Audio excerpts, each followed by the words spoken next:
Oh, hello there. Yes, well, yes, it is indeed. Even more so, isn't it? Yes. Anyway, at first it was a rumour dismissed as a lie, then came the truth none could deny. Yes, well, the votes have been counted and the government bill to safeguard children has been voted down by people that really want to safeguard children. There's no other words for it. Yes, the wrecking amendment, because that was it, to the government's proposed bill on education and child safeguarding has been, well, thrown out in essence. So, procedurally anyway, at least. So, lots of the things that all of those people that are very, very, very concerned about children being exploited and wanted to see in place will now be put in place because reasons which have nothing to do with cheap political gain, of course, yes. Fairly obscure parliamentary reasons why the bill can't go forwards, but nevertheless it can't do, and that's the end of it. So the government therefore is going to have to spend more time with holes in its safeguarding procedures, which will be exploited by nasty people, not the least of which of course is going to be various MPs.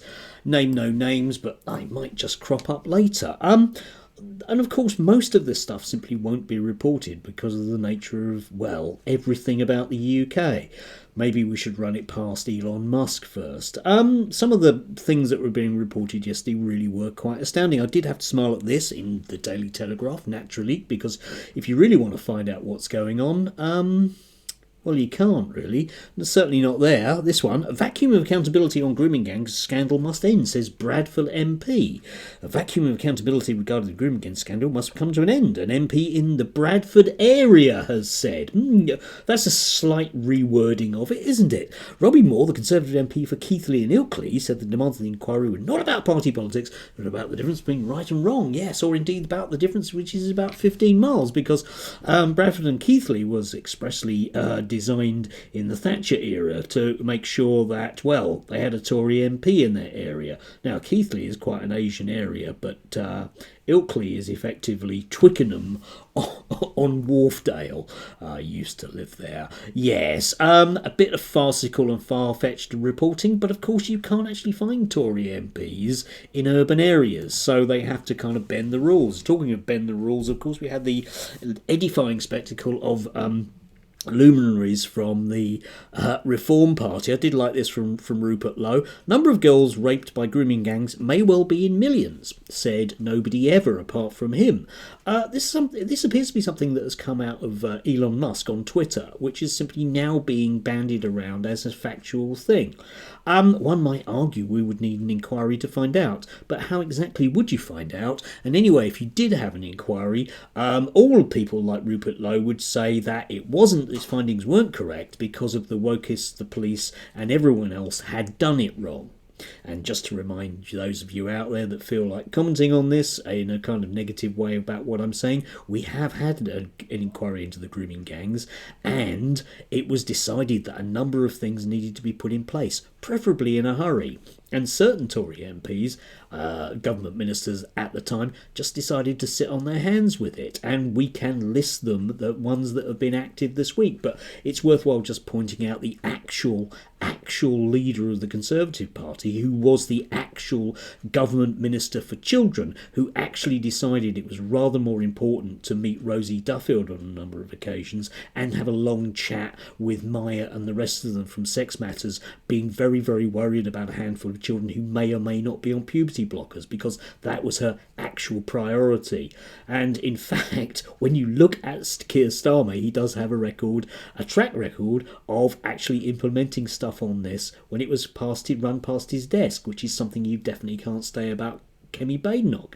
And those are factual things, rather than stuff that's just been invented by the media or American billionaires or Reform MPs or Tory MPs who basically just want to keep the whole culture war aspect of this, viz.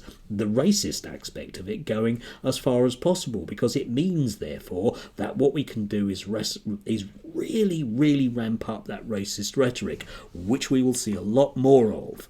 Speaking of which, of course, my eye was drawn to this. I don't know how much longer I'm actually going to subject myself to Twitter, but every once in a while, it does throw up something. This is from David Atherton. Those of you that don't know David Atherton, sometimes people will say to me, can you point to where exactly X person was racist? With David Atherton, it's more the other way round. You have to hunt through his feed to find things that aren't racist. He's on that level, but he's one of these odd characters who, for no reason whatsoever, crops up on other people's podcasts. So he's currently doing the rounds with the gorgeous and pouting Lois now that she's been made the ambassador for climate denialism or something or other. Anyway, whatever it is, the OnlyFans thing that isn't there. In the same circle as rent a nasty opinion, Andre Walker. This one, your children belong to the Marxist state, says Andre Walker. Okay, I'm not quite sure where this state is. Any ideas where there's a Marxist state? I can't think of any, but that's just me. On Wednesday, there's a vote on the Children's Wellbeing and Home Skills Act. The right to homeschool will be lost, as you'll need the permission of the local authority. If you threaten to take your child out of school, they'll come after you with the Stasi, basically. But what these people are arguing about, of course, is that local authorities shouldn't have an overview of children who aren't in school. Think about that as a safeguarding case. Think about that in terms of what David Atherton and Andre Walker and the rest of them will be posting up about their concerns about children. And don't forget, the most recent and high-profile case of a child being murdered was precisely because the parents had the ability to take her out of school without any questions being asked. It may well astound you, because it certainly astounded me when I found out, but it was only just a couple of years ago, or maybe 3, that there was an actual statutory requirement on local authorities to know where children who were out of school were. Yes, that was, let's see now, 12 years into a Tory I'm very concerned about children and where they might be safeguarding style government. The entire thing stinks to high heaven in so many different ways.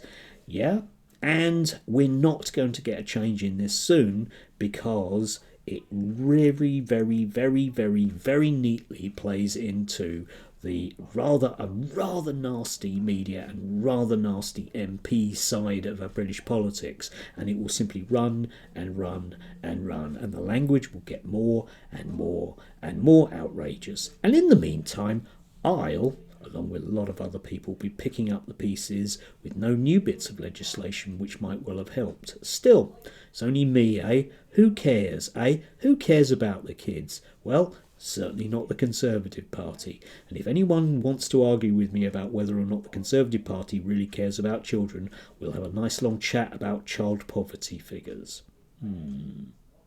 Anyway, do have a warm rest of the day, if you can.